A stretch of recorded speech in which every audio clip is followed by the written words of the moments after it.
Good morning. Before anything else, it is important that we begin by looking back. Because the work we have today is anchored on what has already been laid on record. Noong nakaraang pagdinig, April 14, we began by affirming our constitutional mandate, our exclusive power to initiate all cases of impeachment. Nasa atin ang unang galaw, nasa atin ang direksyon, at hawak natin ang beat. Ngunit nabanggit din natin na malinaw ang limitasyon ng ating papel sa yugtong ito. Hindi pa ito paghuhusga.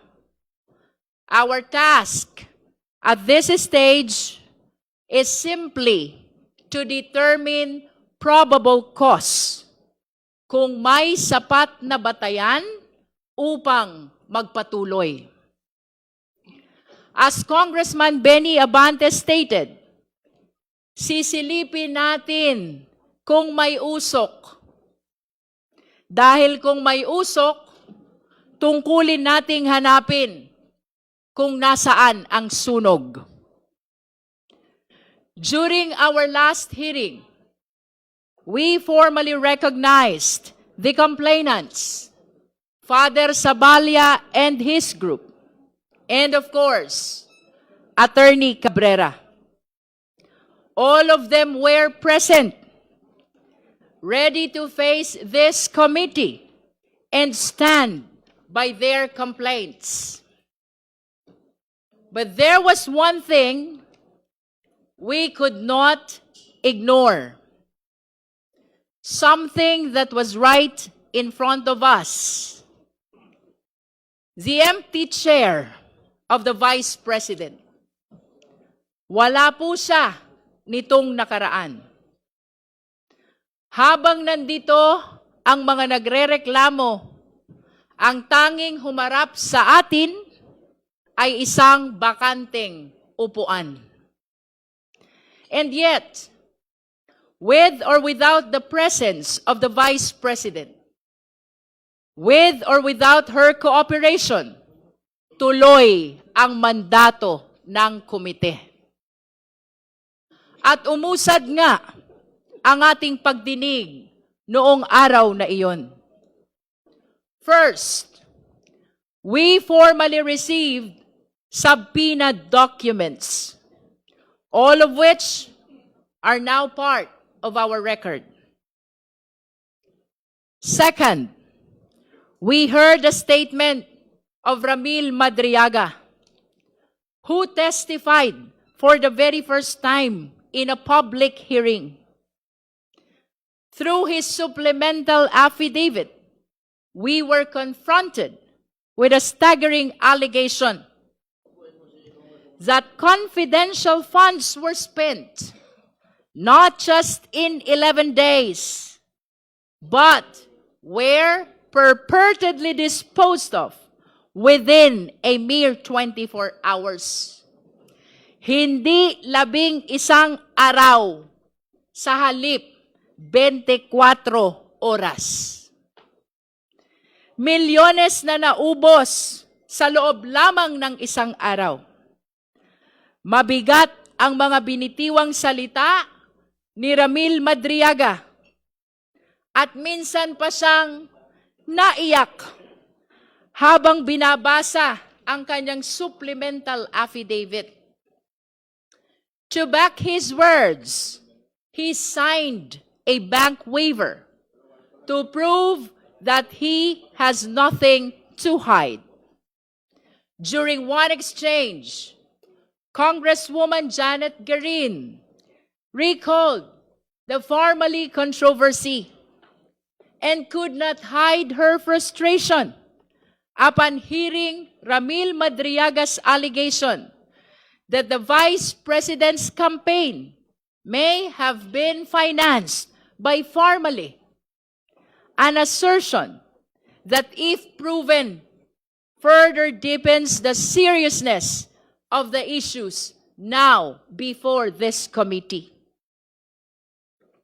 Third, and with the help of Congressman Joel Chua, we have adopted the records from the Committee on Good Government and Public Accountability, the testimonies of various resource persons regarding the envelopes and the questionable receipts and other statements given in that legislative inquiry are now officially part of this impeachment process. Fourth, we heard from the NBI expert, and their findings are very clear. Kinumpirma nila na base sa kanilang pagsusuri, several question signatures were actually signed by one and the same person. This proves that there was a pattern, and it raises even more questions about who was really behind these documents. Magkakaiba ang mga pangalan, ngunit iisa ang perma. I will repeat, magkakaiba ang mga pangalan, ngunit iisa ang perma. Fifth, we heard from a representative of the PSA who confirmed that several personalities appearing in the records have no corresponding entries in official civil registries. Kabilang dito ang kontrobersyal na pangalang Mary Grace Piatos na batay sa kanilang verifikasyon ay walang umiiral na PSA record. Si Mary Grace Piatos ay wala sa data ng PSA. Sixth, we heard from Attorney Gloria Camora of the COA, who confirmed that the Commission proper has resolved the Vice President's appeal on the notice of disallowance, effectively affirming that this allowance covering more than 73 million pesos. She further disclosed that the COA has issued 3 additional notices of disallowance, indicating continued deficiencies in compliance. These developments lend significant weight to the financial irregularities under examination. As noted by Congressman Chel Jokno and Congressman Antonio Tino, this effectively render the Vice President liable to return all these amounts. 73 million pesos plus 375 million pesos to the National Treasury. Ang Vice Presidente ay may pananagutan na ibalik ang 73 million plus 375 million, total of 448 million sa ating National Treasury. And when we heard all these resource persons, the committee will note that while I disallowed certain probing questions to ensure fairness, I nonetheless permitted all inquiries that sought to clarify the truth. On that note, the records will reflect that the arguments regarding the difference between credibility and character, as well as the confusion between page numbers and dates, were stricken from the record. We have done this to maintain the integrity and order of these proceedings. Sa kabuuan, what we saw was not a single piece of evidence, but a body of evidence. Hindi pa isa-isa, kundi magkakaugnay. But after the hearing, the story did not end there. Sa katunayan, doon pa lamang nagsimula ang mas malakas na ingay sa labas. Marami ang nagulantang. Marami ang nag-react. The hearing became the subject of headlines, discussions, statements, particularly from the Vice President. However, it is worth noting that instead of addressing the core issues, the focus shifted to a peripheral matter, ang academic performance umano ng Vice-Presidente nung siya'y nag-aaral pa. Samantalang, ang mas mabibigat na usapin tungkol sa confidential funds, sa mga dokumento, sa mga transaksyon ay nananatiling hindi direktang nasasagot.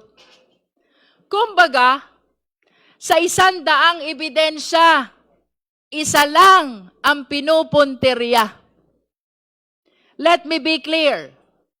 This committee will not take anything at face value, whether said inside this hall or outside of it. Hindi tayo basta maniniwala sa ingay. We will evaluate everything dahil ang katotohanan ay hindi matatagpuan sa mga press release. Ito ay nakasandal sa mga dokumento at sa mga salaysay na sinumpaan. Sa totoo lang, nagos na nga tayo. Tila ginagaslight pa tayo. Ang mas mahalagang tanong ay kung nasaan ang pera. Ngunit ang sagot sa atin ay tungkol sa grado sa kolehiyo. And the worst part, this explanation is not being made here, but everywhere else. Ang gusto natin ay testimonya sa ilalim ng sumpa.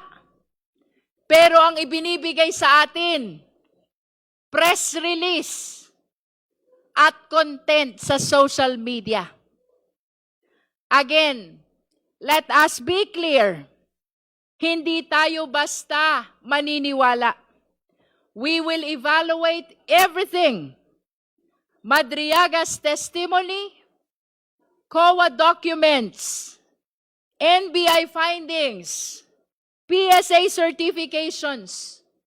Lahat ng ito ay kailangang iharap dito. Suriin dito. Timbangin dito. Pero dapat dito.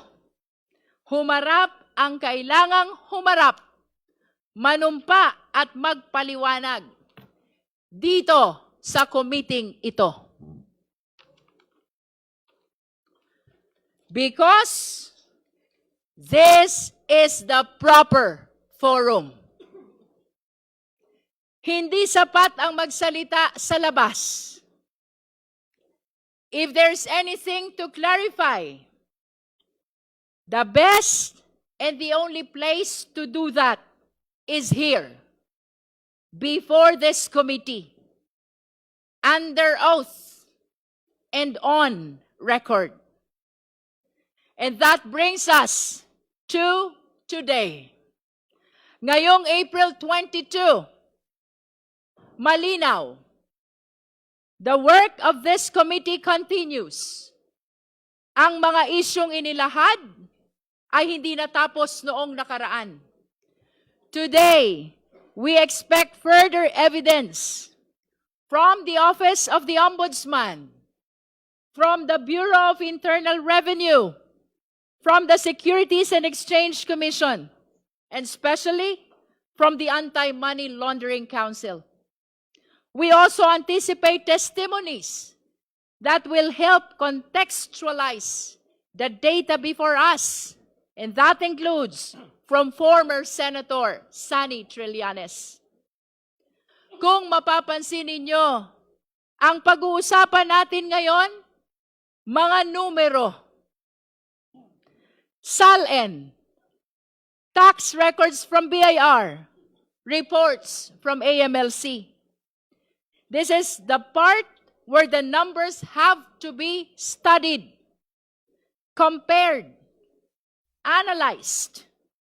And numbers, take note, unlike people, numbers do not have motives. Numbers do not lie. Again, numbers do not lie. At dito po, nagiging mas mabigat ang usapan. Because when we speak of numbers, we are no longer dealing with opinion, spin, or even narrative. We are confronting cold, unyielding facts. Hindi ito napapakiusapan. Hindi ito natatakot. Hindi ito napipilit magsinungaling. A number either matches or it does not. At higit sa lahat, hindi po ito basta numero lamang. Pera ito ng taong bayan. Pera ito ng manggagawang Pilipino na araw-araw kumakayod